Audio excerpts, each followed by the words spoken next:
Welcome to the fourth episode of the Cultural Cookbook. We're making a crustless veggie quiche today. For this, you just can use whatever veggies you have around the house. We had these in the fridge. You'll need 4 eggs and a cup of milk. We didn't have oat milk, so we used regular cow's milk. And we had herbs. You definitely need salt and pepper. Here are all the chopped up veggies. And this is a super healthy, low-fat recipe focusing on the protein and the veggies that you got around the house. So we're not going to be using any oil as we cook up our initial aromatics. We're gonna add in the next veggies. We got red peppers joining the party, as well as asparagus. It's always important to just take a minute to think about how long each of your veggies take to cook so you don't overcook some and undercook others. Yep, and then we added mushrooms last because they'll go pretty quick.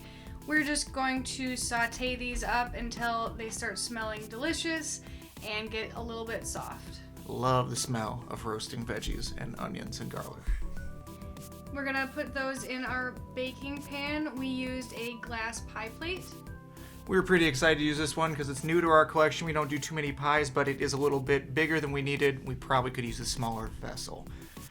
And then Claire had a really cool trick because you don't want to underseason an entire batch. She cooked just a little bit of her eggs first to make sure that the salt was right, and that way she could add more if she needed to, or add more eggs if it was overly salty, before she committed to cooking the whole batch. And then we're gonna add our egg mixture. That's all the herbs, the eggs, milk, salt, and pepper on top of the veggies.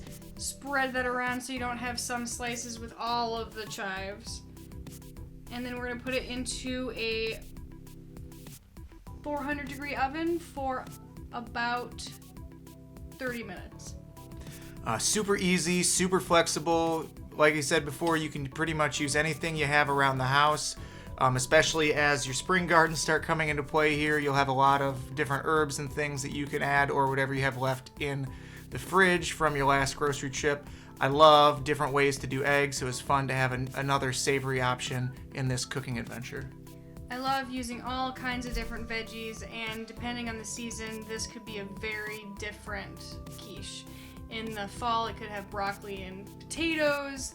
In the spring, it would have asparagus and chives. It's a great way to experience the season. We really hope that you take a second to try this out. Enjoy some eggs for breakfast or brunch over the weekend, and have a great one. We'll see you for the next episode. Enjoy!